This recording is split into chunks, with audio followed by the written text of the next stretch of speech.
des disciples, n'est-ce pas, et nous allons servir des bases. Nous allons servir des bases. Comme cet immeuble, n'est-ce pas, il y a une fondation. Avant de poser la fondation, il y a eu une base, n'est-ce pas, on a creusé et on a posé, n'est-ce pas, ce qu'on appelle les pavements ou bien le pavement en béton. Et nous sommes comme ça.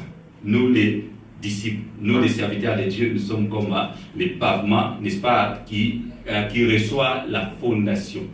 Voilà. Pourquoi on dit souvent au chant que le Seigneur Jésus élève moi, je me rabaisse, n'est-ce pas?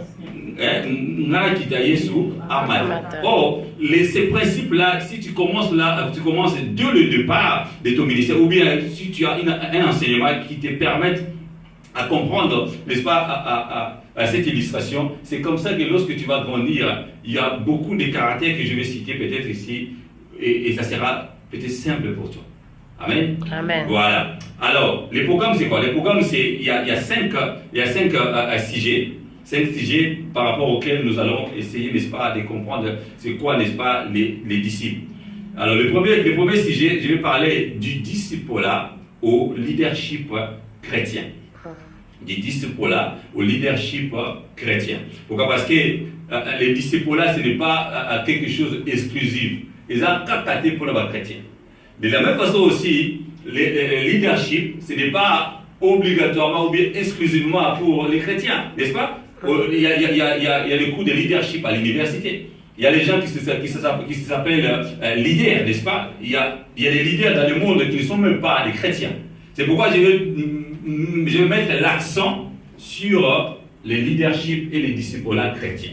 Ça, c'est le premier point. Le deuxième point, ça sera sur l'impact des baptêmes et d'autres sacrements.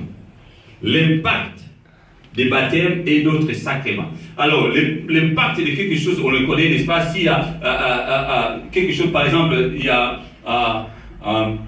on tire sur quelque chose, n'est-ce pas? Et ça va toucher le mur, ou ça va toucher quelqu'un, ça va faire ce qu'on appelle l'impact. Ça va faire un signe, une marque. C'est ça l'impact de quelque chose. Et l'impact des baptêmes, parce que nous avons plusieurs sortes de baptêmes. En l'occurrence, nous avons 2 sortes de baptêmes, n'est-ce pas? Les baptêmes par immersion et les baptêmes de feu. Alors, nous allons voir, il y a aussi d'autres baptêmes qui sont associés par rapport, comme par exemple les enfants d'Israël. N'est-ce pas? Lorsqu'ils ont passé la mer Rouge, c'était aussi une sorte de baptême. Et lorsqu'ils ont passé aussi les Jourdains, c'était aussi une sorte de baptême. Voilà. Alors, il y a d'autres sacrements, nous allons voir dans le livre de Hébreux chapitre 6, par rapport à l'imposition des mains. On le sait, bien sûr, mais parfois on a des abus, n'est-ce pas, à l'imposition des mains, des façons aussi de les faire. Et nous avons, pour nous faire peut-être rire un peu, on voit maintenant dans le Facebook de YouTube comment d'autres serviteurs, entre guillemets, ils sont en train de poser les mains, mais au lieu de poser les mains sur la tête, ils posent les mains sur tous les mamans, sur les poitrines des mamans, ou bien sur le derrière des mamans. Voilà, donc ce sont des choses qui sont des aberrations. Donc si nous ne sommes pas enseignés, ça sera difficile, n'est-ce pas, pour éviter ce genre de choses. Et il y a récemment, j'ai vu sur Facebook ou sur YouTube, les invocations qui envoûtent les gens dans l'église. Les gens sont devenus comme des bêtes, comme des animaux. Ils suivent les serviteurs de Dieu comme des animaux. Alors, des choses comme ça, si les gens ne sont pas enseignés, ça sera difficile, n'est-ce pas, pour fuir ces gens d'église ou bien pour essayer de dire quelque chose par rapport à cela. Alléluia. Amen. Voilà, le troisième point, ça sera la communion et la Sainte Seine. Aujourd'hui, il y a beaucoup d'églises, c'est pas mauvais, mais il y a beaucoup d'églises où on est en train de négliger la communion avec Dieu. Et qui va nous permettre, lorsqu'on passe à la Sainte Seine, au moins, je ne dis pas, la chair de Christ et on voit le sang de Jésus, on ne fait pas attention à cela. Et ça devient de plus en plus rare, n'est-ce pas, qu'on fasse ce genre, n'est-ce pas, des cérémonies dans nos églises, surtout ce qu'on appelle, entre guillemets, les églises des réveils. C'est quelque chose de très important. Les corps de Christ, les sangs de Jésus, il faut les boire tous les jours, tout le temps. Alléluia. Amen. Donc l'église qui néglige ces genres des aspects, c'est très dangereux pour la survie de l'église ou même pour la résistance contre les œuvres de l'ennemi. Car la Bible déclare, les œuvres du ténèbre, le monde du ténèbre, reconnaissent la puissance et la gloire de Dieu dans les églises. Oui. Amen. Amen. Voilà. Alors, et nous allons voir par rapport aux effets, ou bien qui est-ce qui est qualifié, n'est-ce pas, pour participer à la Sainte Seine. Donc, c'est quelque chose de très important aussi. Et au quatrième point, je vais parler sur les doctrines appliquées. Les doctrines appliquées, ou bien on appelle ça en théologie, les doctrines des doctrines. Par exemple, nous allons parler sur la connaissance. La connaissance, en grec, il y a deux mots, n'est-ce pas, qui viennent pour parler de la connaissance, ce qu'on appelle épignosis et gnosis. Voilà. Alors, ce sont des choses, ce sont des étymologies des mots pour comprendre, n'est-ce pas, la source des mots. Et on fait aussi des recherches pour comprendre ce qu'on appelle exégèse. Ça veut dire quoi? Comprendre les contextes, n'est-ce pas, avec lesquels Dieu a parlé à l'époque. Et aussi, aujourd'hui, dans la vie, ce qu'on appelle la vie contemporaine, dans la vie d'aujourd'hui, dans la vie d'Abisso et de la même façon, n'est-ce pas, comme les serviteurs, quand les prédicateurs prêchent, n'est-ce pas, ils parlent de l'histoire ou bien des enseignements et ils transposent ça dans nos vies. Alléluia. Voilà, donc ces messages, c'est tellement important aussi. Et au cinquième point, nous allons parler de la vie des prières. La vie des prières, n'est-ce pas, c'est une arme, n'est-ce pas, efficace pour les chrétiens.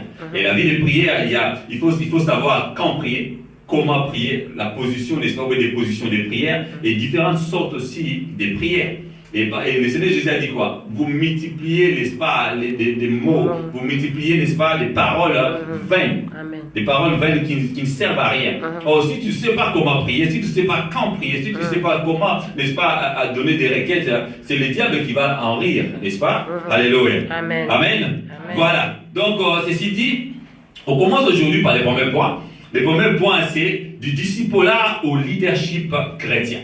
Mais par rapport au temps, je vais parler de certains points pour, n'est-ce pas, nous donner, n'est-ce pas, les goûts de cet enseignement. Parce que je sais, les enseignements, quand on est habitué avec les prédications, parfois les enseignements, ça nous donne des fatigues. Alléluia. Amen. D'emblée, nous allons prendre quelques versets. Quelques versets qui vont nous étayer, n'est-ce pas, ces cours, ou qui vont nous permettre de comprendre où est-ce que je suis en train, n'est-ce pas, de partir. Alléluia. Voilà. Alors, le premier verset, nous allons lire Ésaïe 54 au verset 13. Ésaïe 54 au verset 13. C'est important d'avoir nos Bibles lorsque nous venons dans l'église. Amen. Et surtout dans cette période. Nous allons voir, je ne sais pas si la maman va me permettre de faire deux ou trois semaines pour essayer de terminer ces programmes. Alors, Ésaïe 54 au verset 3, au verset 13 plutôt. Ésaïe chapitre 54 au verset 13. La Bible dit 54 au verset 13. La Bible dit: tu seras affermi par la justice, banni l'inquiétude, car tu n'as rien à craindre, et la frayeur, car elle n'approchera pas de toi. Donc, je vais commencer par 14, je vais commencer par 13 plutôt. Tous tes fils seront disciples de l'Éternel, et grande sera la prospérité de tes fils. Alléluia. Voilà, donc Ésaïe 54, verset 13 à 14. Tous tes disciples seront, tous tes enfants, tous tes fils seront disciples de l'Éternel, et grande sera la prospérité de tes fils. Tu seras affermi par la justice, banni l'inquiétude, car tu n'as rien à craindre, et la frayeur, car elle n'approchera pas de toi. Alléluia. Amen. Voilà, Ésaïe, n'est-ce pas, c'est un prophète. Ésaïe a prophétisé sur Jésus-Christ 8 siècles auparavant. Et ces passages, parlent de ton fils, ou bien de vos fils, qui vont devenir des disciples de Jésus, qui vont devenir des disciples de Dieu. En d'autres termes, ça veut dire quoi? Donc, vos fils vont devenir les serviteurs de Dieu. Donc, c'est eux qui vont servir Dieu. Et par rapport à cela, ils vont amener ce qu'on appelle la prospérité. Donc, vous ne manquerez de rien. Vous ne manquerez de rien lorsque vos fils servent l'Éternel. Alléluia. Et comment sera la prospérité de tes fils? Et puis, tu seras. Alléluia. David est parfois merveilleux. On parle de tes fils, mais ici, on dit quoi? On dit toi, tu. Donc, on ramène tout, n'est-ce pas, à toi, parent. Que tu sois maman, que tu sois papa. Donc, c'est pourquoi on encourage, n'est-ce pas, les mamans surtout, n'est-ce pas, ou les parents, d'amener les enfants à l'église. Amen. Nous avons l'exemple de Anne. Anne, n'est-ce pas, a eu Samuel, qu'est-ce qu'elle a fait? Elle a amené, n'est-ce pas, son bébé à l'église. Et qu'est-ce que Dieu a fait en retour? Il lui a donné encore 5 enfants de plus. Voilà, c'est ce qui est merveilleux. Je suis en train de préparer le message en anglais intitulé Walking to Please God. n'est-ce pas, in order to succeed. Donc, travaille, n'est-ce pas, pour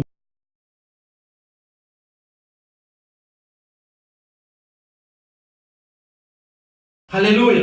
Donc c'est comme ça que nous allons avancer dans l'œuvre de Dieu. Alors, donc c'est ce qui est important. L'objectif de ces messages, bien aimés, va nous permettre d'aller de l'avant tous ensemble. Et les serviteurs qui sont responsables, et aussi les disciples qui suivent les responsables. Alors, les disciples par rapport aux caractéristiques maintenant, j'ai dit il y a 3 caractéristiques qui sont très importantes pour un disciple. La première caractéristique, bien aimé, c'est quoi? Un disciple, il faut être imitateur de son maître. D'abord, nous imitons tous le Seigneur Jésus. Et les gens que le Seigneur nous a donnés, n'est-ce pas, comme des leaders, comme des responsables, nous allons aussi les imiter. Alors, le verbe imiter, bien aimé, ça c'est en français, mais en grec, le verbe imiter, ça veut dire mimeomai. Donc, c'est d'où vient le verbe imiter. Mimeomai. Mimeomai, ça veut dire quoi? À faire uniquement comme les maîtres. Amen. Amen. Donc, le verbe mimeomai, ça veut dire quoi? Mimer, ça veut dire quoi? Faire comme. Par exemple, quand quelqu'un parle, n'est-ce pas? Il y a certains enfants qui ont l'habitude d'imiter les adultes. Voilà, tu fais les mimes. Voilà, c'est ça, mimeomai. Donc, imiter quelqu'un, donc faire les mêmes gestes, le même chose que la personne est en train de faire. C'est ça. Alors, et quand tu le fais, et tu le fais comme ton maître. C'est pourquoi j'ai dit tout à l'heure, on a lu Actes des Apôtres, chapitre 11, n'est-ce pas, verset 26. C'est la première fois qu'on a appelé les chrétiens à Antioche, chrétiens. Pourquoi? Parce qu'ils étaient comme Jésus.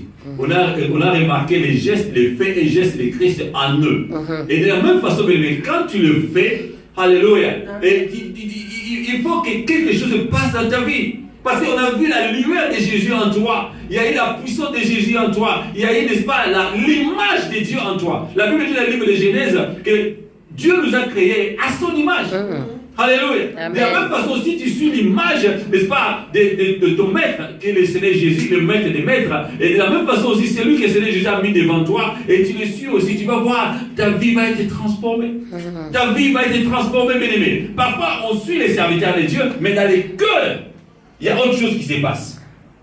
On ne les croit pas dans les cœurs.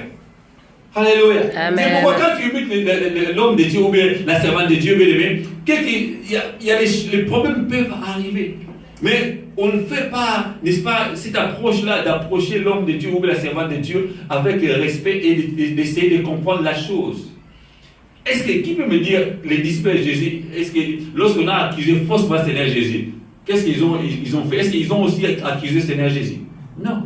Mais pourquoi aujourd'hui on accuse les hommes de Dieu ou les serviteurs de Dieu de la même façon que les gens disent dehors? Il y a quelque chose qui se passe dehors, n'est-ce pas? Il y a les médisances, il y a les murmures, n'est-ce pas? Il y a des faux rumeurs parfois, mais les disciples ou les gens avec qui ils travaillent, ils cautionnent ça. Alors ils commencent aussi à dire n'importe quoi par rapport à l'homme de Dieu, au lieu de les soutenir. Pourquoi? Parce qu'ils sont là pour soutenir l'homme de Dieu. Ils sont là pour soutenir l'œuvre de Dieu. Donc les gens qui travaillent avec les serviteurs de Dieu. C'est pourquoi lorsqu'il y a une tempête qui arrive, et parfois ça commence d'abord avec les gens qui sont tout autour, n'est-ce pas, de l'homme de Dieu, et s'ils ne sont pas affermis. Alléluia. Et souvenez-vous, n'est-ce pas, de l'illustration que j'ai dit tout à l'heure. S'ils ne sont pas en bas, n'est-ce pas, de l'échelle pour soutenir l'échelle. S'ils ne sont pas en bas de la fondation pour tenir la fondation, parce que c'est lui qui va monter. Les disciples, déjà le fait d'être à la base, n'est-ce pas, de la fondation, ça vous fait penser à quoi? Au brisement. Alléluia. Voilà. Donc c'est quelqu'un qui est brisé. Un disciple qui imite son maître, il est déjà d'emblée brisé. Amen. Il ne va pas chercher le brisement encore ailleurs. Alléluia. Il ne va pas chercher, n'est-ce pas, à entrer dans le jeûne de prière pour chercher le brisement. Que le Seigneur brise-moi, brise-moi. Un disciple, quelqu'un qui est tout autour des serviteurs de Dieu, s'il parle beaucoup, s'il parle de mal, on a l'expérience aujourd'hui. Beaucoup de gens qui travaillent autour de l'homme de Dieu, en dehors, ils parlent de n'importe quoi. Mais quand ils voient, pasteur, oui, pasteur, en tout cas, donc, t'es pasteur, en tout cas, tu es toujours, t'es dans les ordres, pasteur, ils disent de belles choses, mais en dehors, lorsque le serviteur n'est pas là, ils disent n'importe quoi. Et pourtant, la Bible nous dit, même vous les serviteurs, même à l'absence de vos maîtres, il faut toujours les respecter. Il faut toujours les donner, n'est-ce pas, de la considération. C'est pourquoi, bien aimé, la Bible dit, par rapport à l'imitation, c'est lui qui imite l'homme de Dieu, il imite, n'est-ce pas, et la livre de Hébreux, chapitre 13, au verset 7. Hébreux, chapitre 13, au verset 7.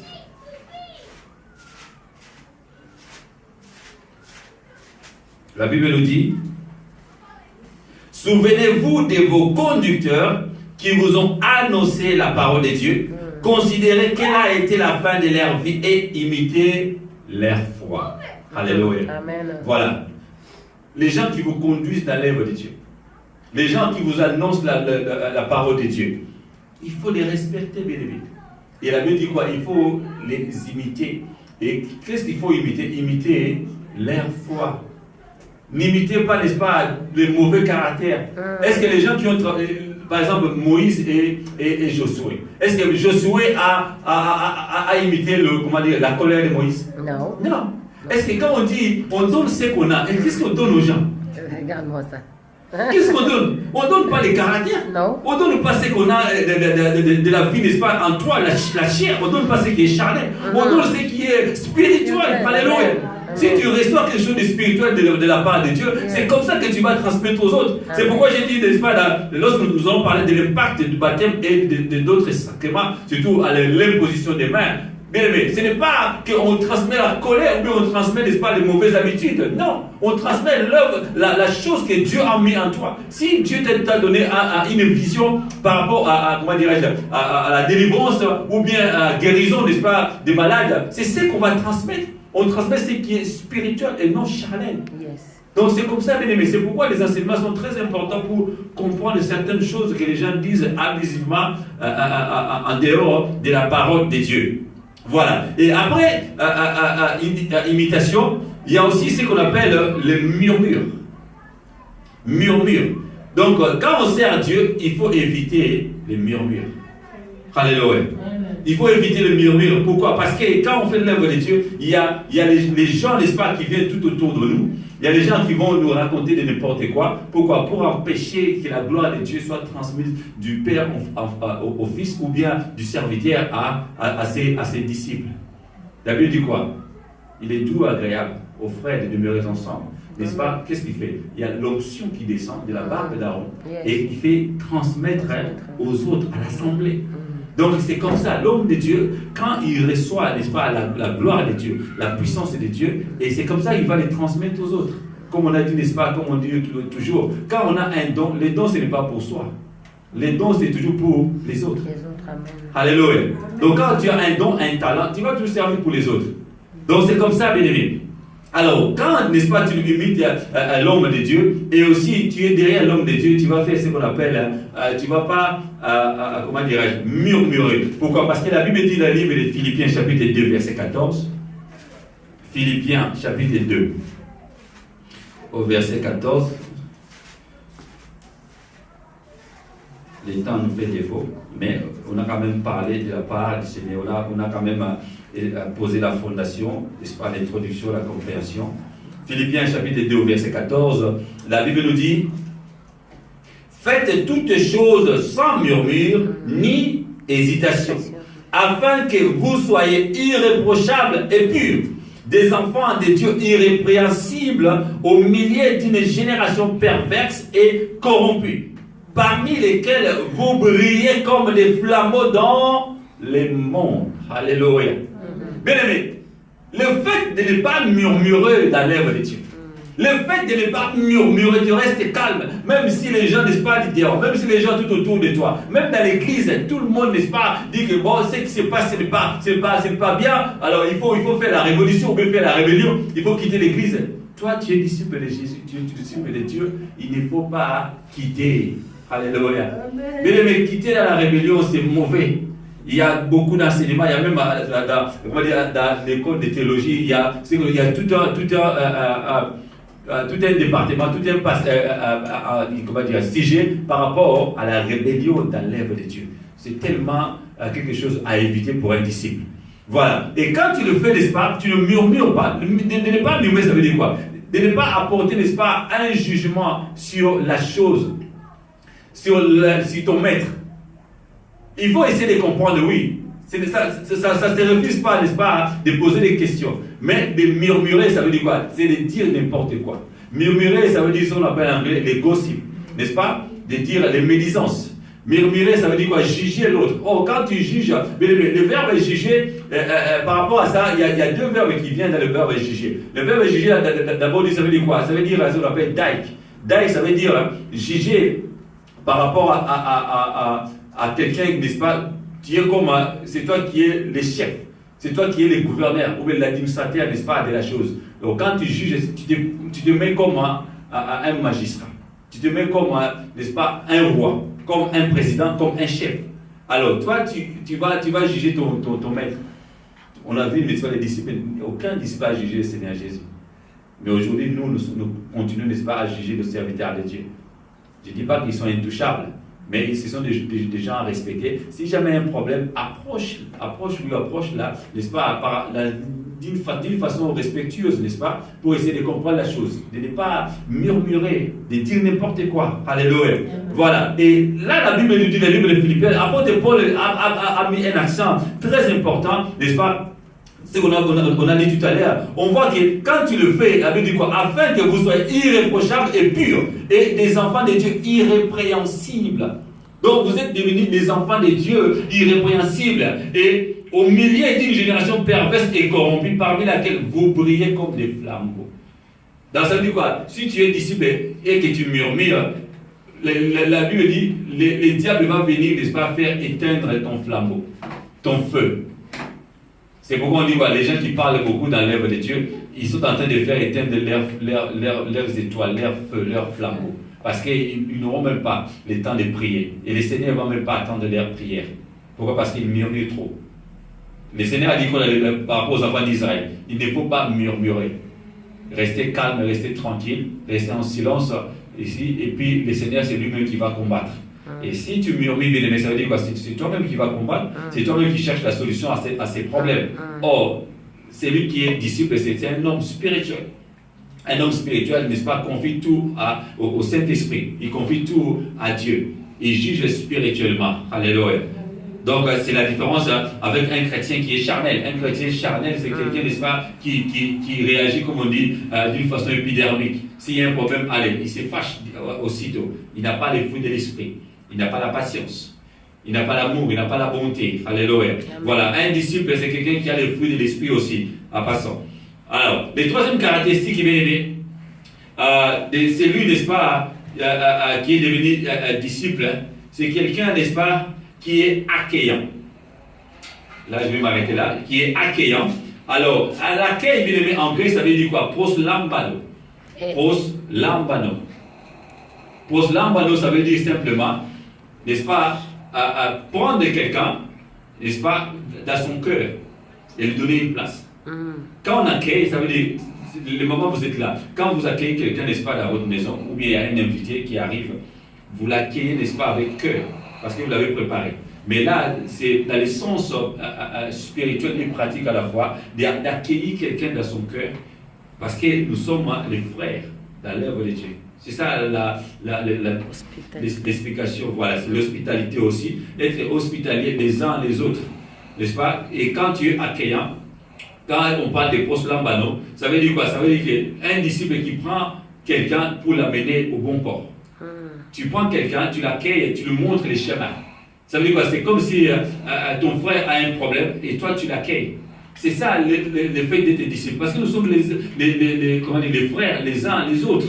C'est ça l'idée des proslambano. Et nous allons voir ça dans le livre de Romains pour finir. Romains chapitre 15 au verset 7.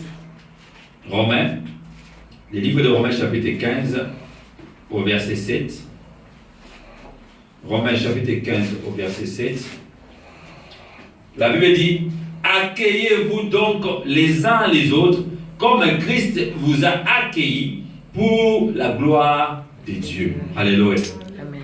Vous avez vu ce que je dis? Vous avez vu ce que l'apôtre Paul avait dit? Lorsque vous accueillez les uns les autres, vous êtes en train de faire comment? Christ. Christ, c'est qui? C'est votre image. Christ, c'est votre maître. c'est votre imitateur, n'est-ce pas? Vous allez imiter Christ et vous allez faire ça pourquoi? Pour la gloire de Dieu. Mais quand tu accueilles ton frère, quand tu accueilles ta soeur bien-aimée dans ton cœur, ça veut dire quoi? Tu le fais pour Christ. Et tu le fais pour la gloire de Dieu. Mais dans l'œuvre de Dieu, tout ce que vous êtes en train de faire, tout ce que nous sommes en train de faire, c'est pour la gloire de Dieu. Ne fais rien, n'est-ce pas, pour ta gloire. Ne cherche pas ta vaine gloire, bien-aimé. Ça ne t'amènera à rien. Et au contraire, c'est le diable qui va en profiter, n'est-ce pas, pour éteindre ton flambeau. C'est ce que la Bible vient de nous dire tout à l'heure. Donc c'est ça, bien-aimé. Donc aujourd'hui, je vais m'arrêter là par rapport au temps. Alors, là, nous avons vu, n'est-ce pas, les 5 sujets que nous allons étudier tout au long de cette période. Et on a commencé le premier point, n'est-ce pas, du discipulat au leadership chrétien. Mais on n'a pas entamé la partie leadership par rapport au temps. Mais ce que nous avons vu, n'est-ce pas, les a priori, c'est qu'à connaître par rapport à la différence entre les disciples et l'esclave. N'est-ce pas, Mantano et aussi doulos. C'est quelque chose qui sont très importants tous les deux, d'être l'esclave du Seigneur et d'être aussi les disciples du Seigneur. Donc, tu suis un maître et c'est comme ça que tu vas évoluer dans l'œuvre de Dieu. Alors, les disciples, dès que tu es la base, n'est-ce pas, du Seigneur Jésus par rapport à la fondation que le Seigneur Jésus est en train de poser et tu es d'emblée, comment dire, ce qu'on appelle, tu es déjà brisé. C'est lui qui est brisé. Donc, le brisement, c'est très important dans l'œuvre de Dieu. Alléluia. Voilà, oui, on a vu tout cela, on a vu l'importance, n'est-ce pas, du disciple-là. C'est quoi? C'est quelqu'un, n'est-ce pas, qui a les 3 caractéristiques, qui imite son maître et qui ne murmure pas, et aussi il est accueillant. Donc l'accueil, le sorte aussi de, comme on m'a dit tout à l'heure, c'est lui qui est hospitalier, c'est lui qui sait, n'est-ce pas, soigner les autres, et c'est lui qui prend soin, la compassion aussi des autres. Parce que le Seigneur Jésus a fait des grandes choses par rapport simplement à la compassion. Parce qu'il a accueilli les gens dans son cœur. Amen. Voilà, il faut des temps, nous devons s'arrêter là et que le Seigneur de gloire, il va vous bénir pour votre attention. Pour la gloire de notre Seigneur.